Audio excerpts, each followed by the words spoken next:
Hello students, welcome to study hours. GK quiz की जो series चली उसमें आज है जीके क्विज की 11वीं क्विज। इससे पहले 10 क्विजेस अपलोड किए गए हैं। अगर आप नहीं देखे हैं तो आप जाकर के चेक कर लीजिए। प्लेलिस्ट एक अलग से बनाया गया जीके क्विज सीरीज करके, आप उसे चेक कर लीजिएगा। क्योंकि ये जो सीरीज चल रही है ना, उसमें बीच बीच में टेस्ट होते रहेंगे, तो उस टाइम बता दिया जाएगा कि 1 नंबर से लेकर के इतना नंबर, यानी जो भी नंबर होगा वो फिक्स किए जाएंगे, उसके बीच में आपको टेस्ट लिया जाएगा। तो उस टाइम अगर आप नहीं देखे रहेंगे तो एक बर्डन हो जाएगा। और अगर आप इसे ऑनलाइन क्लासेस के रूप में, जीके की क्लासेस के रूप में ले रहे हैं, तो ये आपके लिए हेल्पफुल होने वाला है। डेली के डेली आपको मिलेंगे 20 जीके की क्विज, जिसे आप कॉपी में नोट डाउन कीजिए, याद कीजिए। और आपके कॉम्पिटिटिव एग्जामिनेशन के लिए और एकेडमिक के लिए दोनों, मतलब ये जो जीके का सीरीज है ये आपके लिए काफी हेल्पफुल होने वाला है अगर आप एसएससी, बीपीएससी इस सब तरह के एग्जामिनेशन का प्रिपरेशन करते हैं। तो अब हम लोग चलते हैं अपने जीके क्विज की तरफ। पहला क्वेश्चन है हमारा, पवन ऊर्जा के स्थान उत्पादन में भारत का विश्व में कौन सा स्थान है। ठीक है, यानी विंड एनर्जी का जो प्रोडक्शन किया जाता है उसमें भारत कौन से स्थान पे है। दूसरा, पांचवा, चौथा या फिर तीसरा। और आपका सही जवाब है ऑब्वियसली इट्स पांचवा। भारत पवन ऊर्जा के उत्पादन के माध्यम से 5वें स्थान पे है। पहला क्वेश्चन कंप्लीट करके अब हम लोग चलते हैं अपने दूसरे क्वेश्चन की तरफ। और हमारा दूसरा क्वेश्चन है, बुक्सा बाग परियोजना भारत के कौन से स्टेट में स्थित है। राजस्थान में, गुजरात में, पश्चिम बंगाल में या फिर इनमें से कोई नहीं। और आपका सही जवाब है पश्चिम बंगाल। पश्चिम बंगाल में बुक्सा बाग परियोजना की स्थापना करी गई है। तो आप क्या करते हैं ना, इस तरीके से एक एक लाइन बना करके अपने कॉपी में लिख लीजिए। 20 लाइन है, 20 लाइन को डेली रटना है। दूसरा क्वेश्चन कंप्लीट हो गया। दूसरा क्वेश्चन को कंप्लीट करके अब हम लोग चलते हैं तीसरे क्वेश्चन की तरफ। तीसरा क्वेश्चन है, भारत के उत्तरी मैदान में कौन सी मिट्टी का विस्तार अधिकतम है। पहला, काली मिट्टी, जलोढ़ मिट्टी, लाल मिट्टी या फिर लेटराइट मिट्टी। तो आपका सही जवाब है जलोढ़ मिट्टी। जलोढ़ मिट्टी भारत के उत्तरी मैदान में काफी मात्रा में पाया जाता है। ठीक है, तो तीसरा क्वेश्चन को अब हम लोग कंप्लीट करके अब हम लोग चलते हैं चौथे क्वेश्चन की तरफ। चौथा क्वेश्चन है कि वह प्रथम राष्ट्रीय पार्क कौन सा है जिसे भारत में सबसे पहले स्थापित किया जाएगा। तो ऑब्वियसली इंडिया का पहला नेशनल पार्क कौन सा है। Corbett National Park, Bandipur National Park, Periyar National Park या फिर इनमें से कोई नहीं। आई थिंक इसका आंसर सबको पता है। It's none other than Corbett National Park India का पहला नेशनल पार्क है। ठीक है, जिसे पहले स्टैब्लिश किया गया है। चौथा क्वेश्चन कंप्लीट करके अब हम लोग चलते हैं अपने पांचवें क्वेश्चन की तरफ। पांचवा क्वेश्चन है कि भारतीय गेंडे कहाँ पाए जाते हैं, मतलब कौन से उद्यान या फिर अभ्यारण्य में पाए जाते हैं। कार्बेट राष्ट्रीय उद्यान में, गिरवन अभ्यारण्य में, काजीरंगा अभ्यारण्य में या फिर कान्हा राष्ट्रीय उद्यान में। और आपका सही जवाब है काजीरंगा अभ्यारण्य में। काजीरंगा अभ्यारण्य में भारतीय गेंडे पाए जाते हैं। पांचवें क्वेश्चन को कंप्लीट करके अब हम लोग चलते हैं छठे क्वेश्चन की तरफ। और 6 नंबर क्वेश्चन है हमारे पास कि भारत का सबसे अधिक नगरीकरण वाला राज्य कौन सा है। महाराष्ट्र, गुजरात, गोवा या फिर Paschim Bangal. And its answer is Goa. Goa सबसे अधिक नगरीकरण वाला राज्य है। 6 नंबर को कंप्लीट करके 7th नंबर क्वेश्चन की तरफ हम लोग चलते हैं। 7th नंबर क्वेश्चन है, भारत के किस शिलाश्रय से सबसे अधिक चित्र प्राप्त हुए हैं। लेखाइया से, भीमबेटका से, घगड़िया से या फिर आदमगढ़ से। और आपका सही जवाब है भीमबेटका। भीमबेटका शिलाश्रय से सबसे अधिक चित्र प्राप्त किए गए हैं। 7th नंबर क्वेश्चन को कंप्लीट करके अब हम लोग चलते हैं अपने 8वें नंबर क्वेश्चन की तरफ।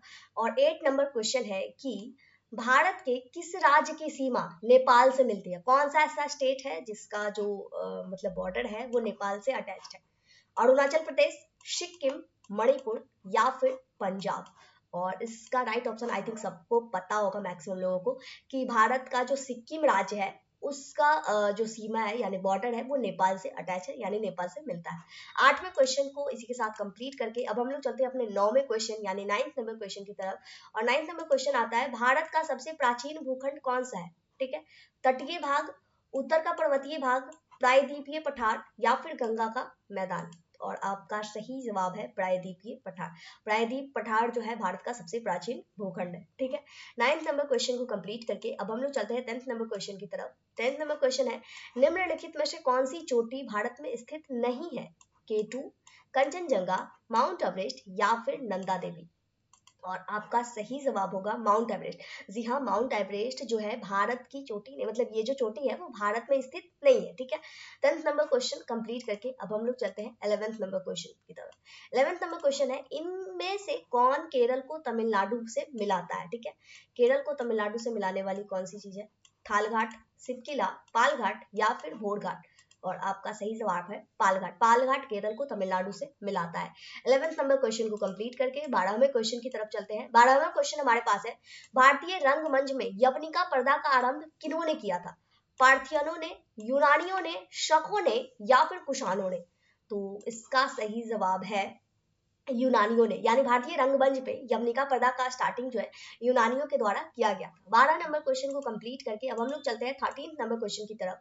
और 13th number question, wait a minute, है कि भारत में स्वर्ण मुद्राएं किसके द्वारा चलाई गई थी? शक के द्वारा, कुषाण के द्वारा, यूनानी के द्वारा या फिर पार्थियन के द्वारा? और इसका सही जवाब है यूनानी के द्वारा, यानी कि स्वर्ण मुद्राएं जो चलाई गई थी सर्वप्रथम वो भारत में यूनानियों के द्वारा ही चलाई गई थी। 13 नंबर क्वेश्चन को कंप्लीट करके अब हम लोग चलते हैं अपने 14th नंबर क्वेश्चन की तरफ। 14th नंबर क्वेश्चन है, मेगास्थनीज के अनुसार भारतीय समाज को कितने भागों में मतलब विभाजित था? ठीक है, 12 भाग में, 10 भाग में, 4 भाग में या फिर 7 भाग में? हिस्ट्री के अगर स्टूडेंट है तो आपको पता होगा मेगास्थनीज के अनुसार कितने भाग में बटा था, तो ये 7 भाग में बटा हुआ है। 14 नंबर क्वेश्चन को कंप्लीट करके चलते हैं 15वें नंबर क्वेश्चन की तरफ। 15 नंबर क्वेश्चन है, भारतीयों के लिए सिल्क मार्ग की स्टार्टिंग किसने की थी? अशोक ने, फाहियान ने, कनिष्क ने या फिर हर्ष ने? और इसका सही जवाब है कनिष्क ने, यानी सिल्क मार्ग का स्टार्टिंग जो हुआ था भारत में वो कनिष्क के द्वारा किया गया था। 15th नंबर इसी के साथ कंप्लीट होता है। 15th नंबर को कंप्लीट करके अब हम लोग चलते हैं अपने 16वें क्वेश्चन की तरफ। और 16वां क्वेश्चन है, भारत में 10 फरवरी को कौन से रूप में मान्यता प्राप्त हुई है? राष्ट्रीय कैंसर दिवस, राष्ट्रीय क्षय रोग दिवस, राष्ट्रीय स्वच्छ दिवस या फिर इनमें से कोई नहीं?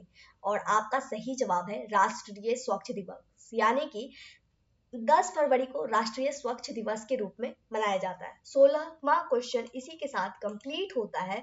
और अब हम लोग चलते हैं अपने 17वें क्वेश्चन की तरफ। 17th नंबर क्वेश्चन है, इंडियन स्टैंडर्ड टाइम और ग्रीनविच मीन टाइम में कितने समय का अंतर है? ठीक है, तो ऑप्शन है आपके पास 5 घंटे 10 मिनट, 5 घंटे 30 मिनट, 5 घंटे 40 मिनट या फिर 5 घंटे 20 मिनट? और आपका सही जवाब है 5 घंटे 30 मिनट, यानी इंडियन स्टैंडर्ड टाइम जो है आईएसटी वो ग्रीनविच मीन टाइम जीएमटी से 5 घंटे 30 मिनट का अंतर रखता है। 17वां क्वेश्चन इसी के साथ होता है कंप्लीट। और अब हम लोग चलते हैं अपने 18वें क्वेश्चन की तरफ।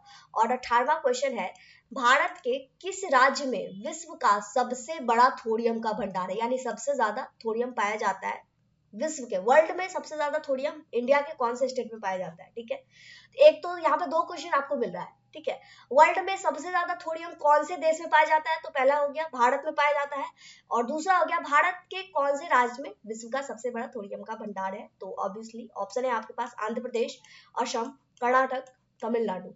तो इसका सही जवाब है आंध्र प्रदेश। आंध्र प्रदेश में जो कि भारत में पड़ता है उसमें विश्व का सबसे बड़ा थोरियम का भंडार है। 18th नंबर क्वेश्चन इसी के साथ कंप्लीट होता है। अब हम लोग चलते हैं 19वें क्वेश्चन की तरफ। और 19वां क्वेश्चन है हमारे पास, कौन सा वार्षिक मेला ऊंट के व्यापार के लिए प्रसिद्ध है? वार्षिक मेला है, हर वर्ष लगता है और यहाँ पे ऊंट की व्यापार करी जाती है। कुंभ मेला, सूरजकुंड मेला, पुष्कर मेला या फिर सोनपुर मेला? आई थिंक इसका आंसर सभी को पता होगा, स्पेशली बिहार वालों को तो पता ही होगा। तो इसका सही जवाब है पुष्कर मेला। पुष्कर मेला जो है वार्षिक मेला है, साल भर पर एक बार लगता है और ये मेला ऊंट के व्यापार के लिए काफी प्रसिद्ध है। इसी के साथ 19th नंबर क्वेश्चन कंप्लीट करके अब हम लोग चलते हैं अपने 20वें और लास्ट क्वेश्चन की तरफ। और लास्ट क्वेश्चन हमारा है, वह कौन सा रेखा है जिससे होकर कर्क रेखा गुजरती है? ठीक है, 4 स्टेट के नाम यहाँ पे दिए गए हैं, बिहार, झारखंड, हिमाचल प्रदेश और उत्तर प्रदेश। इन चारों में से कौन सा ऐसा स्टेट है जिससे कर्क रेखा क्रॉस करती है, कर्क रेखा गुजरती है? तो आपका सही आंसर है ऑब्वियसली इट्स झारखंड। झारखंड एक ऐसा राज्य है इन चारों में से जिससे होकर कर्क रेखा गुजरती है। और इसी के साथ अब आज ये 20 क्वेश्चंस के जीके की सीरीज जो कि 11वीं सीरीज है वो कंप्लीट होती है। अगर आप यहाँ तक देख रहे हैं दैट मीन्स कि आप इंटरेस्टेड है इस जीके की क्विज में। अगर आप इंटरेस्टेड है तो टेलीग्राम चैनल, व्हाट्सएप ग्रुप बनाए गए हैं, आप उसे ज्वाइन कर लीजिए ताकि डेली वाइज जीके के क्विजेस आपको मिलते रहें और क्विज से रिलेटेड जो भी चीजें हो वो भी आपको बताया जाए। आगे चल के जिस तरीके का रिस्पॉन्स रहेगा उस तरीके से क्विज को बहुत अच्छा किया जाएगा, ठीक है। और अगर अच्छा खासा रिस्पॉन्स मिला तो टेस्ट वगैरह आयोजित किए जाएंगे, जिसमें बेटर परफॉर्मेंस करने वाले को अवार्ड भी दिया जाएगा। तो इसी के साथ अब इस क्विज को कंप्लीट करते हैं।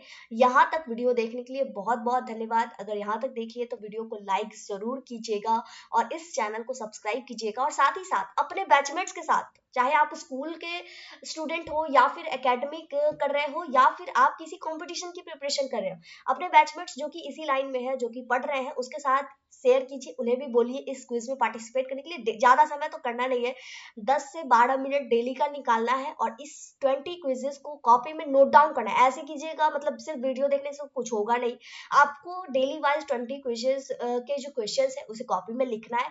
लिखने के बाद उसे याद करना है, तो at the end of the series आपके पास एक अच्छा खासा जीके का स्टॉक होगा, जो कि आपके लिए बहुत ही हेल्पफुल होगा। तो चलिए मिलते हैं नई वीडियो में नई क्विजेस को लेकर के। जय भारत, जय बिहार।